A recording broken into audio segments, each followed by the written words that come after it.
Olá. Já parou para pensar no que realmente acontece por baixo dos panos quando a gente salva qualquer coisa digital? Uma lista de contatos ou, sei lá, os dados de um app gigante. Pois é, Hoje a gente vai investigar essa evolução dos bancos de dados. exato. E a ideia aqui não é focar num sistema específico, tipo ensinar SQL ou NoSQL. Certo. A gente quer entender por que tem tanta opção diferente, sabe? Os materiais que a gente analisou mostram uma jornada bem interessante, desde o comecinho até esses desafios enormes do Big Data. Legal, então vamos desempacotar isso. Qual que é a ideia mais básica de um banco de dados? Alguns textos comparam com um armário com gavetas, né? Para dados estruturados. Isso. Mas a chave, pelo que entendi, é saber o que tem por baixo. Senão a modelagem vira meio que superstição. Achar que funciona sem saber por quê. Exatamente essa a palavra que usaram. E faz sentido. Nos primórdios, com poucos dados, tudo era bem mais simples. Como assim? As fontes mencionam o formato DBF, por exemplo. Muito usado lá nos anos 80 com o DBase. Era basicamente um arquivo para cada tabela, com um tamanho fixo para cada registro. Bem rígido. E para achar alguma coisa lá dentro? Como era? Ixi, Imagino que não era fácil. não mesmo. A busca inicial era o que descreveram como força bruta.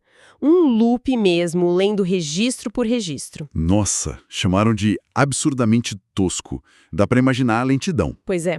Foi aí que surgiu a necessidade de algo mais inteligente. E vieram os índices, arquivos NDX no caso do DBase. Ah, os índices. Isso, baseados em estruturas como árvores B. Pensa num índice de livros só que para dados. Faz sentido? Foi uma revolução. A busca ficou ordens de grandeza mais rápida. Você ia direto ao ponto. Mas sempre tem um mas, né? Qual era o custo disso? Tinha. Primeiro, os índices ocupam espaço em disco. E segundo, deixam a escrita de novos dados mais lenta, Ah, claro. porque você tem que atualizar a tabela e o índice, né? E no DBase, especificamente, esses índices eram meio instáveis. Tinham que ser refeitos de vez em quando. Entendi. E para apagar um dado, como funcionava? Então, essa é outra curiosidade. Não apagava de verdade, tipo removendo do arquivo. Só marcava o registro como excluído. Sério? E o espaço? Ficava lá ocupado. Para liberar mesmo, tinha que rodar um comando específico, o PAC. Ele reescrevia o arquivo todo, sem os marcados. Que trabalheira! Exato, um processo lento e que precisava de muito espaço livre temporário. Bem diferente do que a gente tem hoje. Sim, hoje parece mágica comparado a isso. Aí veio o quê? O modelo cliente-servidor, SQL. Isso, bancos como PostgreSQL, SQL, eles centralizaram o acesso e a lógica de manipulação dos dados no servidor. E isso trouxe mais segurança, imagino. Muita. Foi aí que se consolidaram as garantias ACID. Atomicidade, consistência, isolamento e durabilidade. Ah, o famoso ACID. É a confiança de que ou a sua transação funciona inteira ou não funciona nada. E que o dado, uma vez gravado, está seguro ali. E nesse ponto os materiais ressaltam bastante a importância de usar o SQL direito, né? Fundamental. Nada de fazer select aí e trazer um monte de coluna que não vai usar. Exato. Ou pior, buscar milhares de registros para aplicação cliente e fazer um loop para atualizar um por um lá no cliente. Nossa, isso deve ser um desastre de performance. Total. Um único comando update bem feitinho no servidor é, nossa, muito, muito mais eficiente. Economiza rede, economiza processamento no cliente. Faz todo sentido.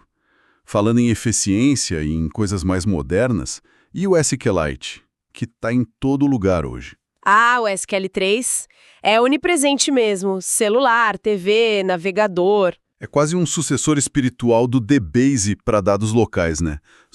Só que muito mais robusto. Ele é super eficiente, usa árvores B internamente também e tem uma coisa chamada Write Ahead Log, o WAL. Uou, o que é isso? É um mecanismo que garante que mesmo que o programa ou o sistema trave no meio de uma escrita, o arquivo do banco de dados não fica corrompido. Ele consegue se recuperar. Bem mais seguro que o DBase antigo. Legal, mas beleza, SQLite resolve o problema local. E quando a gente fala de volumes gigantescos de dados, tipo redes sociais, IoT gerando gigabytes por minuto. Aí a coisa complica para os bancos relacionais tradicionais. Eles começam a sofrer, né? Principalmente para a escrita distribuída em vários servidores. Exato. Esse é o território do Big Data e onde os bancos NoSQL ganharam espaço. E aqui entra um conceito-chave que as fontes citam, o teorema CAP. CAP. Consistência, disponibilidade e tolerância à partição, né? Isso. O teorema basicamente diz que num sistema distribuído é muito difícil, quase impossível garantir as três coisas ao mesmo tempo, perfeitamente. Geralmente você tem que abrir mão um pouco de uma delas. E a troca mais comum é na consistência, pelo que vi. Geralmente sim. Abre-se mão da consistência forte e imediata em troca de maior disponibilidade. Aceita-se o que chamam de consistência eventual. Que significa que o dado vai ficar consistente em todo o sistema, eventualmente, não na hora. Isso, pode ter um pequeno atraso. O que para certos tipos de dados, como métricas de uso, logs de sistema, dados de sensores, talvez não seja crítico perder um registro ou ter esse delay. Faz sentido para esses casos. E para conseguir distribuir esses dados enormes em muitos servidores, usam técnicas como hashing consistente. Hashing consistente. Como funciona isso, basicamente? Imagina um círculo. Você mapeia seus servidores e seus dados nesse círculo. Essa técnica permite adicionar ou remover servidores sem precisar reorganizar todos os dados do zero. Só uma pequena parte é movida. É bem inteligente. E bancos como Cassandra ou DynamoDB usam isso? Exatamente. São exemplos clássicos que implementam essas ideias para escalar horizontalmente. E teve uma dica interessante sobre o UUIDs também. Ah, sim. Usar aqueles identificadores únicos, universais, que são longos e aleatórios como chave primária, em vez de números sequenciais simples, 1, 2, 3. Por quê? Para segurança, dificulta que alguém tente adivinhar IDs válidos para acessar dados ou inferir a quantidade de registros, por exemplo. É uma camada extra de proteção, especialmente se esses IDs ficam expostos. Boa dica. Então, juntando tudo isso, o que fica dessa história toda? Fica claro que não existe bala de prata, né? Não tem um banco de dados que serve para tudo. A escolha depende totalmente do problema. Totalmente. Para muitos casos, talvez 90% deles, um bom banco CQL relacional, quem sabe com cache na frente, umas filas para operações mais pesadas, resolve super bem. É o feijão com arroz que funciona. Exato. O ponto mais importante, que os materiais reforçam muito, é entender os fundamentos. Como funcionam as estruturas de dados por baixo, tipo as árvores B que falamos, como funciona a rede, sistema de arquivos. Para não escolher só pelo hype e pela moda. Isso. Não escolher porque tá todo mundo usando, mas porque faz sentido para o seu problema. E, claro, monitorar. Ah, sim. Aquela máxima. Se você não consegue medir, certamente não consegue consertar. Perfeito.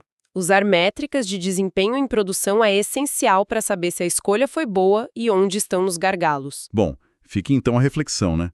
Com a inteligência artificial gerando e consumindo volumes e tipos de dados cada vez mais complexos, qual será o próximo grande salto? A próxima evolução nos bancos de dados? Que novos desafios e soluções vão surgir, né? É uma ótima pergunta para a gente continuar acompanhando e explorando.